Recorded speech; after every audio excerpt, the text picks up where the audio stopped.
Pappy Hour, let's talk it out, What's it like? What's life all about? Oh, Pappy Hour, say your piece. Laugh at yourself, slap your knee. Pull up a chair, it's time for Pappy Hour.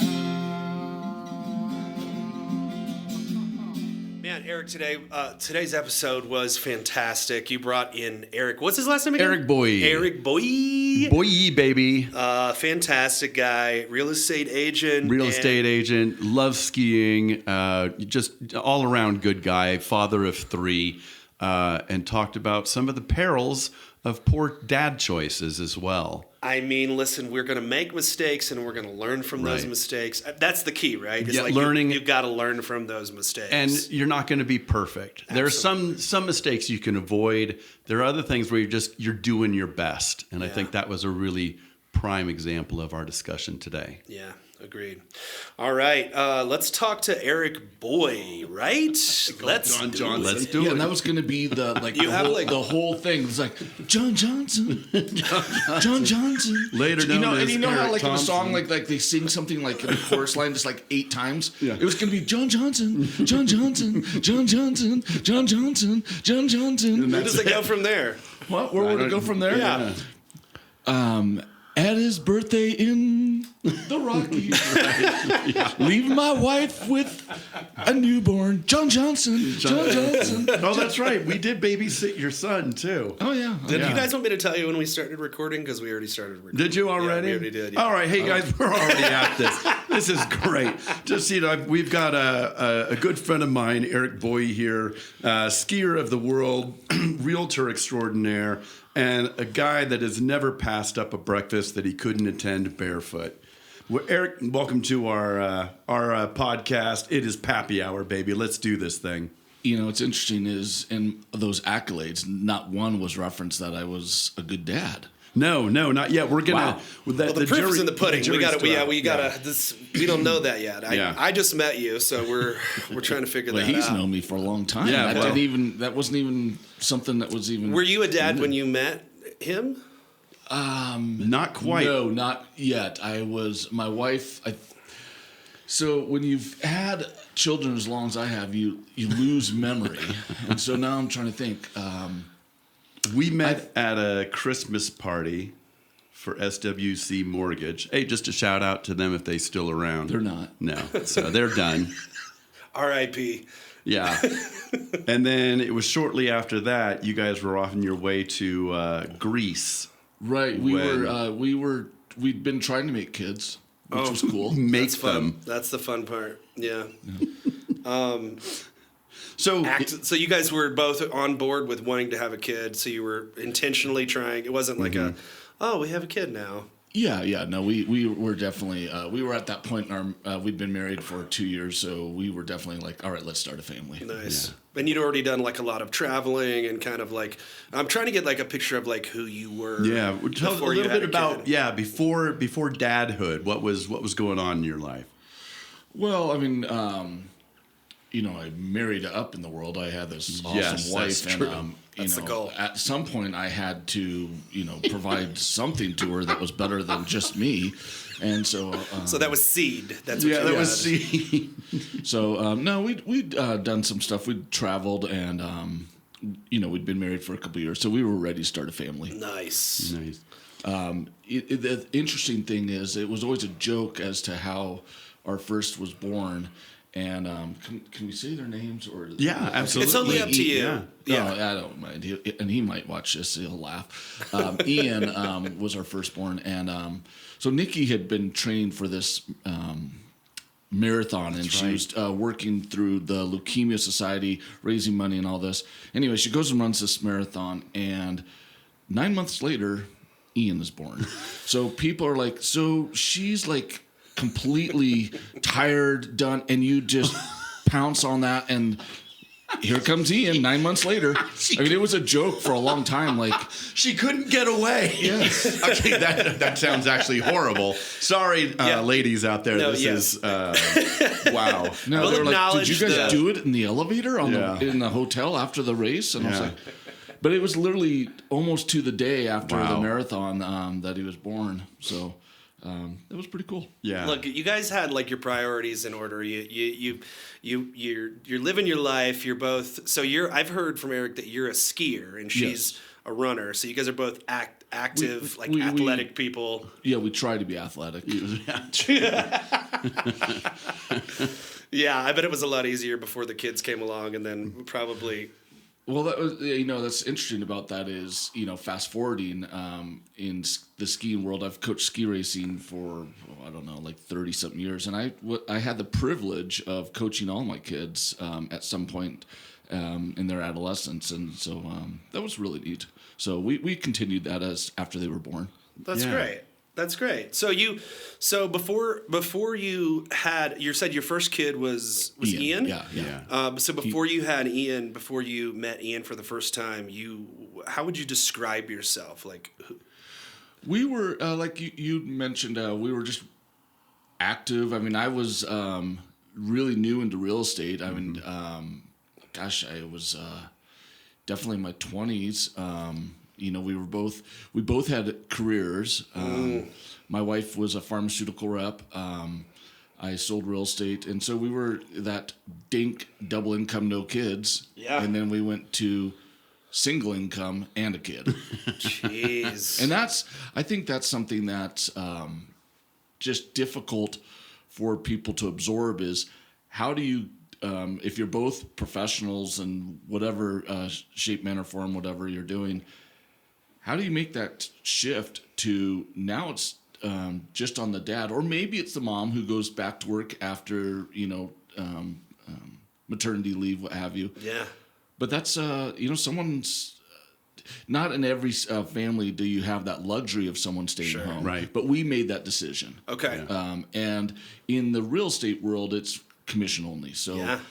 that was pretty stressful. I'll never, so in terms of becoming a dad, Yeah. I remember that was probably one of the more stressful things was it's all on me because we've made this decision that we want Nikki to stay at home, help raise the children at home as a mother. And, that mean all of a sudden my stress level was like, well, then I guess I better sell a bunch of homes. Yeah. And then I met Eric. Right.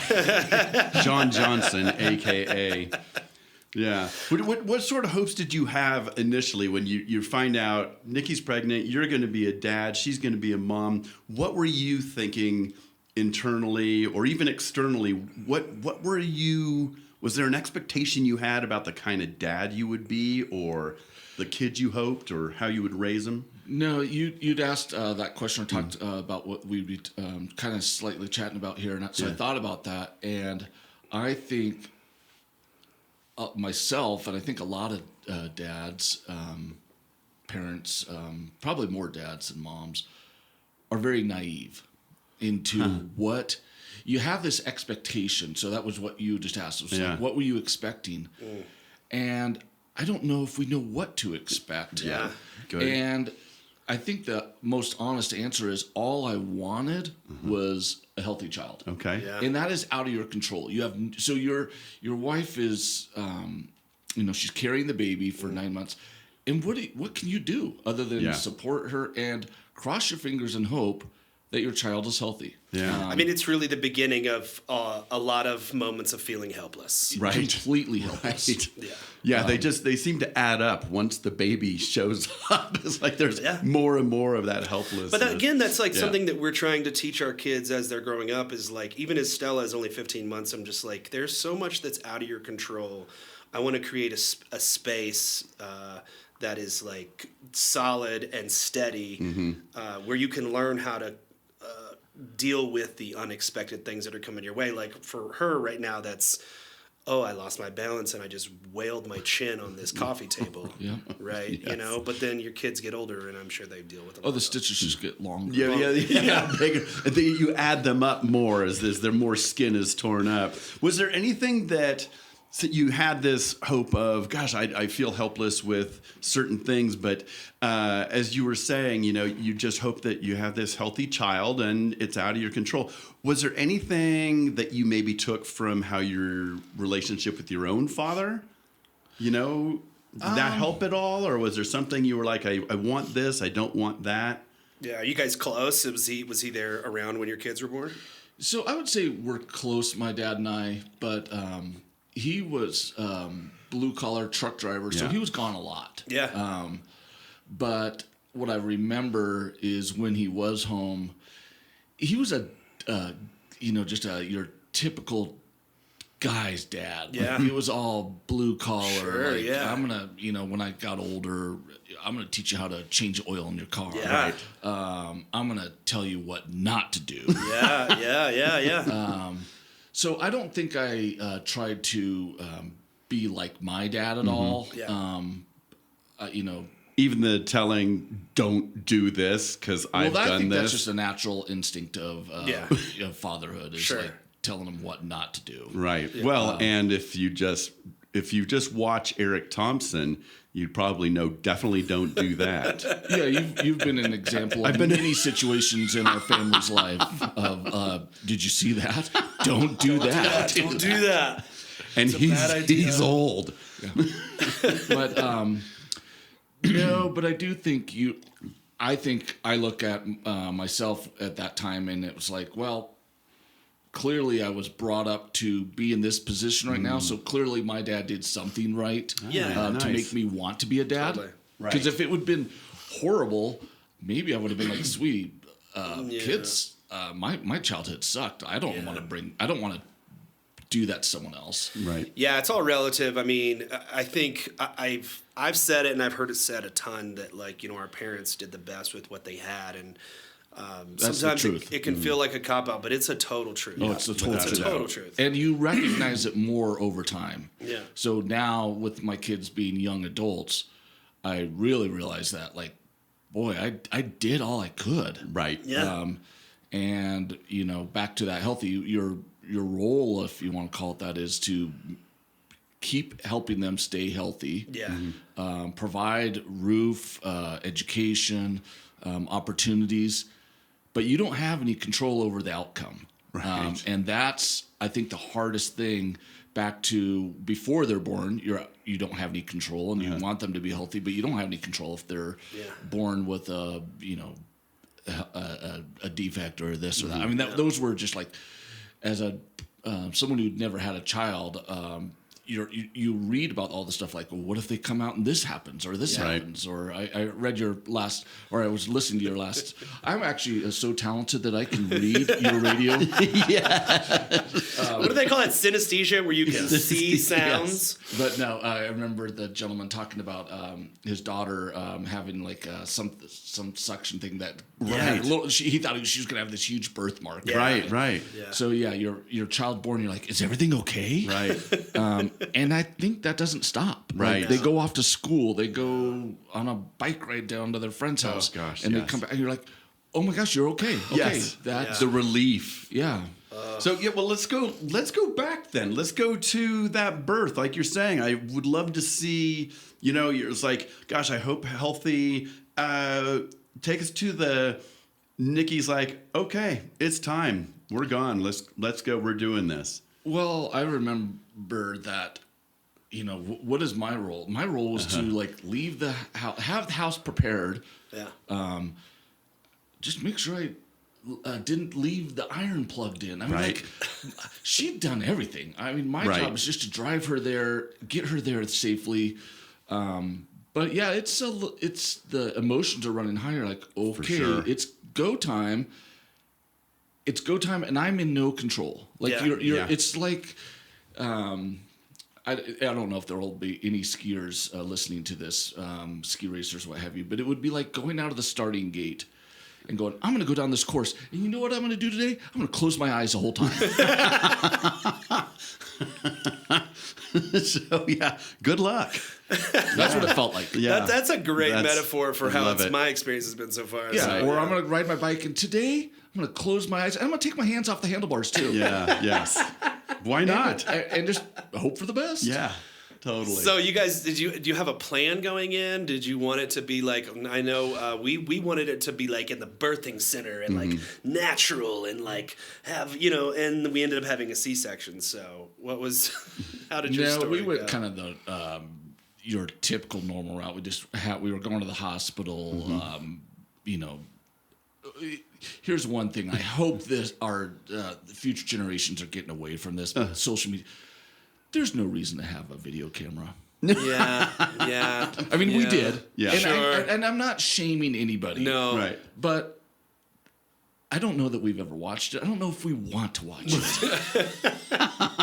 So that was something like, Right. It was just, let's memorialize this process. Right. Yeah. It was like, Oh, what are we watching? well, No. and I'm old enough that the camcorder wasn't small. Yeah. I mean, I didn't have it on my shoulder like my parents might have, but Did you have a tripod or? yes. Nice. Good for you. And I don't think if I really wanted to just torture my child, Yeah. Ian, I'd be like, hey, you want to watch Birth this? control. Yeah. Guess whose that is? Yeah. Oh, geez. You want to just go out there and just let it fly without putting on something? Yeah. Check this out. Check this out. This is what's happening, man. But we didn't. Another thing, and again, everybody has their own process. I've seen these gender reveals, and that's a big deal these days. We didn't know, and I don't think we wanted to know. A good friend of mine had told me that there's only so many surprises in life, Yeah. and that was one nice. of them. And so I took that to heart, and so we did not want to know, and it was a mutual decision. Great. Anyway, Ian's born. The doctor's like, it's a boy, and you're like, oh, sweet. Because well, I mean, Did you want to be a boy dad or did yeah, you no, care? I think I wanted. Yeah. I wanted a boy. Yeah. If just to be flat Yeah. out honest, I think I I wanted to be a girl to, dad. I wanted Yeah. to be a boy dad at least in the beginning. Yeah. At least in the beginning. Well, All right, no, caveat. Here we go. From the standpoint of having more children. Yes, Yeah, right. But so that was pretty cool. Yeah. And then I'll never forget this too. Someone else, taking from something another person had told me. They said, cutting the umbilical cord. Right. Yeah. That's your child's first,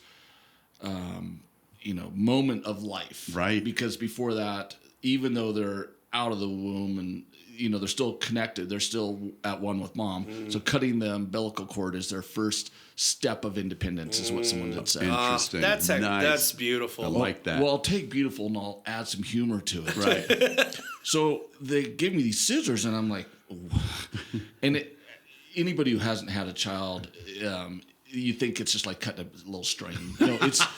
It's like cutting like 18 rubber bands. You're like sitting there like, God, I'm already feeling as a father. I can't even I can't cut this thing. So you didn't cut it as much as you just like chewed through it with a pair It was tools. so awkward, and I'm like, I'm already screwing up. Yeah. Unbelievable. Oh my gosh. And then Gentlemen, make sure to do your hand exercises before birth. well, and so then you cut it, and you're like, I just gave my kid like a 1.5 foot belly button. Yes, totally. You've got an And Audi. I then the apologize. doctor's like, we'll take it from here. That was the worst umbilical cut situation. Sir, I've why ever is your seen. arm inside of your wife Yeah, while you're exactly. cutting? It doesn't need to be that long. No. No, I just remember being like, God, I screwed up. Right. Unbelievable. No. So you know what I think is amazing with that? I thought that was, I love how you described that, is their first moment of independence. I thought for sure I would faint throughout all of this, and I did get lightheaded once and was able to catch myself. I think the thing that struck me was how much chest hair I lost because Kristen hadn't had an epidural yet. And I was just like, could you have gone to the back? I should have turned around, ripped that off, because that's just a beast. But there's one more surprise with birth that we haven't covered yet. There's something else that comes out after the baby. Oh yeah. What did I was changing the little VCR tape. Were you? Oh, so you didn't even notice. You didn't even see. That's Are you so talking great. about the placenta? I'm talking about the placenta. Yeah. Holy cow! It's was a lot. That It's a was lot. a It's a lot. lot. So guys, this is a different thing. It's almost the size of your baby, and It's like a big giant. I think we're doing a service to dads. If you're thinking about having a baby, be ready for or this. your wife is pregnant, like this is. No, it's good to know because then you don't go. So your wife's first impression of her husband being a dad isn't like, oh God, What's that? Totally. I came out and I was just like, holy cow, that is just like the worst looking fava bean I have ever seen. That thing was huge. Oh, I know. I actually had looked away, or I said, I might have been changing the tape in the VCR or the camcorder, what have you. I didn't see ours. Did she have a C-section? No, so right. They pulled it out and put it in, folded it up. I do remember it off in that little bean of a the stainless steel dish and stuff. Yeah. And I'd heard all these weird things about what people, and I was like, oh yeah. Hell no. Right. So we are not pulling out the chips and. No, we're not making guac out of this. So, folks, I've had friends who have cooked up the placenta and had it as a meal and shared it with other family members. Sure. I know others that have used it to. You want to get consent a brand for that, new though. tree. Yeah, you really want ought to be like. You don't want to just be like, guess what you just By the way, well, no I was shame to those people. Oh my no gosh, shame, no, not at all. absolutely not. Never would. There's a lot of things I don't do. No, that's another one. 100%. No, this is not about that. That's one thing that I want to make sure that we continuously do with this show is like we want to. I want to hear the story of what it's like to be a father from every single point of view. Yeah. And when you introduce shame into that, it just taints the whole process. Totally. It is an amazing process. You know, another thing that comes up when you're having a child is like the name. Yeah. And everyone's got a name. And so I remember as our friends had kids and such, and you just, whatever that set of parents wanted to name their child or do with their child, it's all good. I mean, everybody's, like you said, out there doing their best. Right. And, we just wanted the shortest name possible, so I couldn't screw that up. So Ian, I'm not... we could have gone with Al. That would have been 2 letters, but we went with Ian, which was 3. Yeah. Wow. Oh, well, and I was when you talk with friends about names, I was so bummed, and I don't think I said this initially when you said, if it's a boy, it's going to be Ian, and I was crushed because if I had a son, that was the first name I wanted. But Kristen didn't care for that name, so it never would have happened. But I was just like, no, you've taken Ian, you stole it from me. But so that once a child is named a name, that name is going forever. It's going forever. Yeah, especially if it's your friends. Yeah. Well, I think one of the things that I liked about Ian is you can't really shorten it or lengthen it. You know, it's. I mean, I guess you'd call him E. Yeah. But did you guys go through the rhyming games when you were coming up with your kids' name? Like the potty names? My mom always told me never name your kid Tori because she had a friend growing up in school whose name was Tori, and they called her Hoary Tori. Oh, goy. Okay, there we are. So, I was... We used to say P and Ian. And P and Ian. And he would. I mean, that's back to kind of fast forward it to you go home and changing that diaper, and you've always heard about it. You're like, damn, you weren't even going to wait, were you? You just peed right on me. Right on you.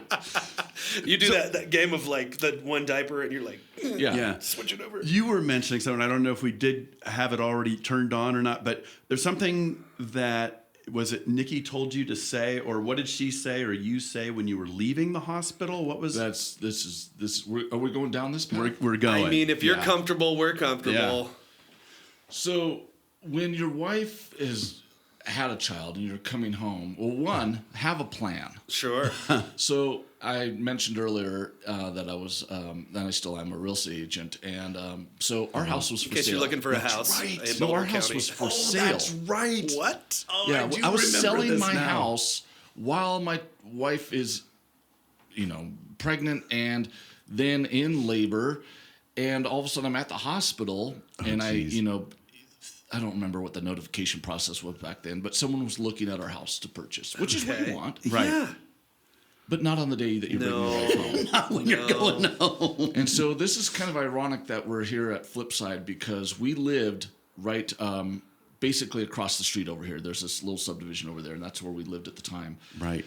And so we're driving back from a Vista Hospital, which is only like 2 miles from here.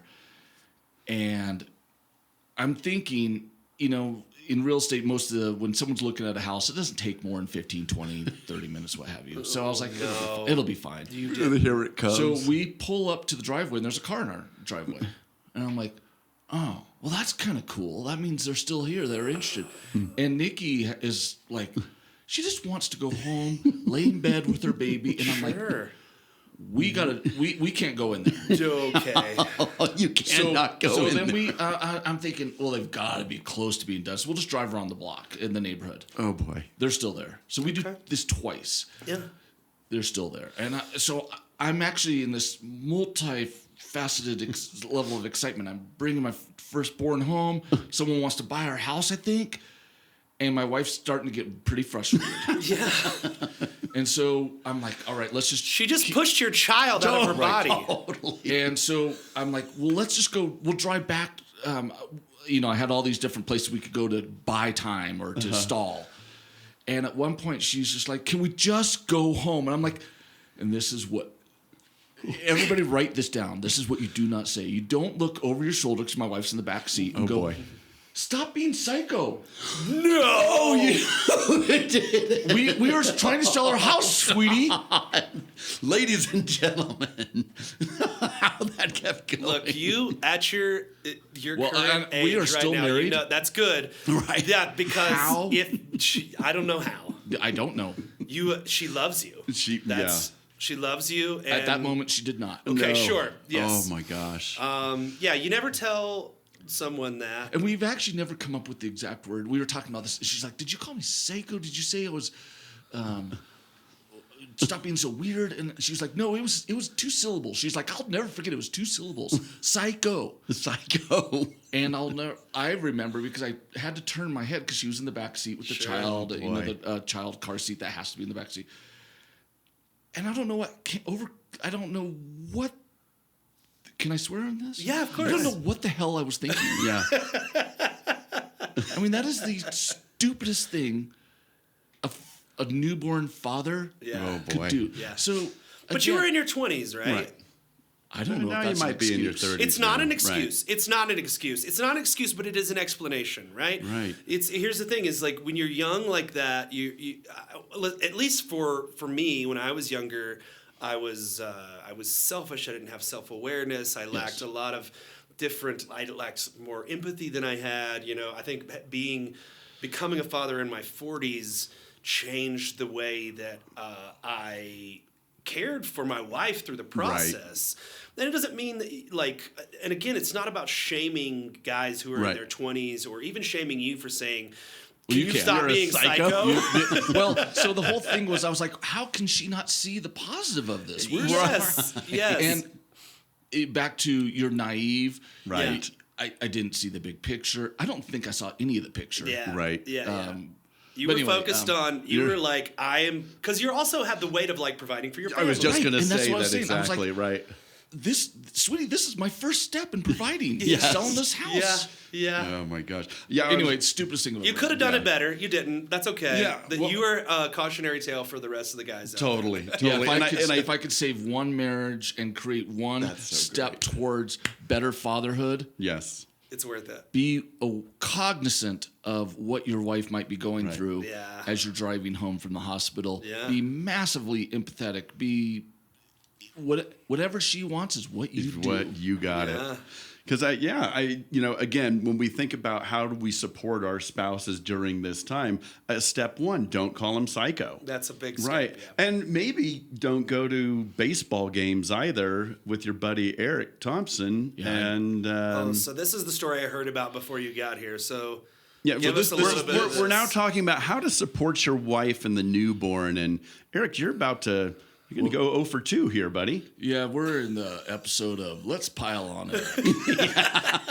Because this guy's clearly got a lot of examples on what not to do. But he's still married. So still listen, married, guys. So listen, this is some stuff to learn from. So, yeah, I mean, you're back to be aware of what your wife is going through. So, Eric over here, I don't even know what birthday that was. But anyway, we go to his birthday always tends to coincide with opening day of baseball. Yeah.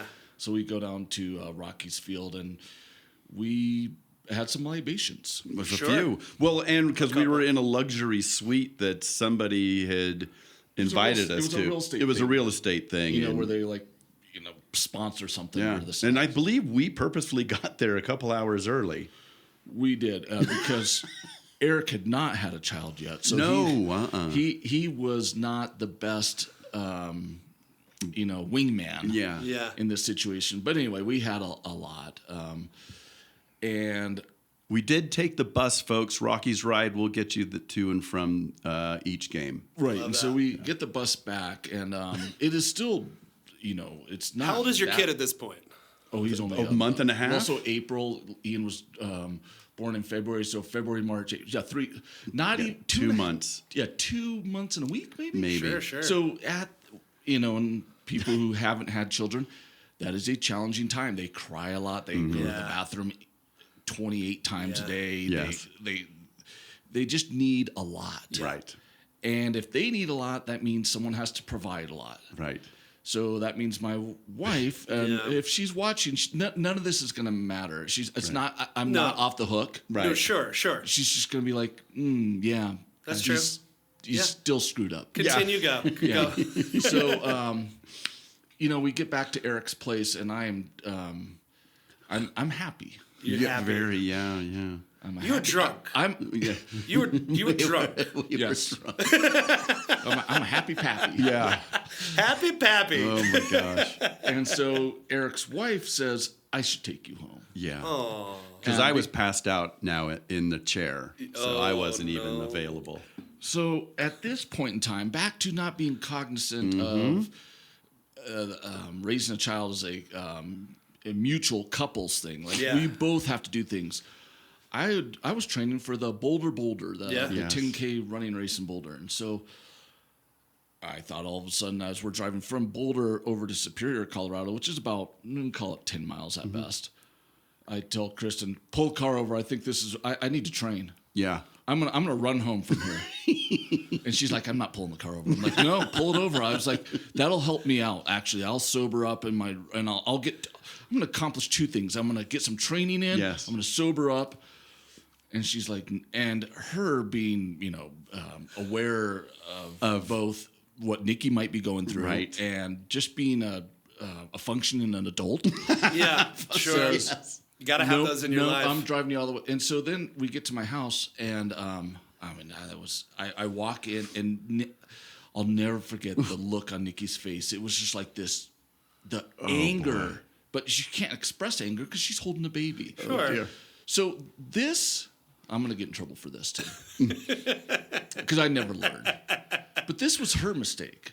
Whoa. Okay, here it comes, guys. Hear me out. How is this her mistake? Okay, here we go. She hands me the baby. Okay, she did mess up there. I mean, she can see that I'm not capable. I mean, And she hands them to me, and she goes, all I wanted was you to bring home dinner. And I forgot about that. Yep. sure. Well, I thought, instead of bringing her home dinner, why don't I go train for running and sober Yeah. up? sure. So she hands me the baby, which, I mean, that was, I had no. But he's still, Yeah. Ian is now an adult, so Yeah. he's fine. He made it, guys. He made it. Yeah. Sure. That goes to another thing. Like, how do our kids make it to adulthood? Right. Yeah. Holy cow. Yeah. Yeah. But then she That's another goes episode. Right. 100%. to this place, gets a meal, a salad, brings it home, and then doesn't even look me in the eye. Comes in the door, goes straight upstairs, shuts the door in the bedroom, and eats her meal all by herself. And the whole time I'm like, remember those like exercise bouncy balls? Yeah, yeah. I'm just sitting on it, bouncing, thinking, I don't know what I'm doing, but hopefully she'll come get Ian at some point, because I don't feel too good. Yeah. Oh boy.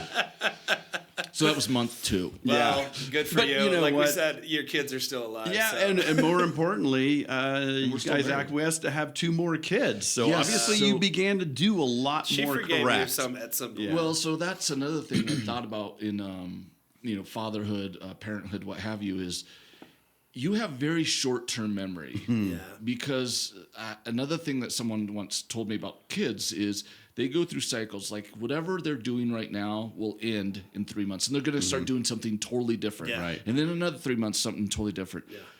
And you forget about the stuff that was months ago or a Right. year ago because you're focused on the right now. And Right. in the intensity of the now is sometimes so much that you forget about things that were, completely overwhelming. And because somehow we had 2 more children. Yeah. And if Oh, we'd that's known how difficult, it's not difficult, it's just there's a lot going on. Yeah. And how do you take all that and go, let's do it again? Yes. Yeah. There's a little bit of brain damage, I think, that has to happen Right. for some. Well, and it's kind of that cruel joke is, the research suggests that a woman's brain shrinks 3% during pregnancy. This is medical. I'm just saying what I've read and heard. But yeah, so This after is you're why Eric and I actually compliment You each guys other are like because peas in a every time I do something bad, he's like, "Oh, let me one up that."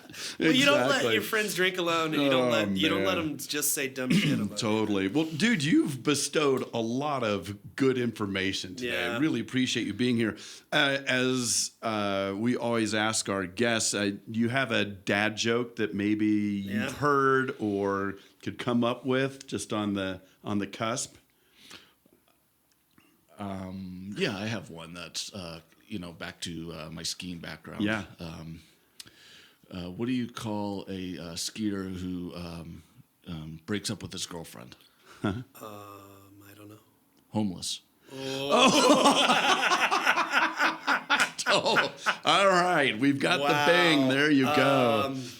Holy cow. That's too relatable for me. Dude, so, yeah, 100%. It's a joke, but it's also true. Yeah, without a doubt. I mean, some of the best jokes, you're laughing because you're like, oh, that's right. Yeah. I actually lived that It twice. stings a little bit. Yeah. That's a good one. Why does I hurt so Awesome. much? Eric, thanks you for being here, man. We really appreciate Yeah, it. this is great. I'd love to have you back on again, too, because I feel like...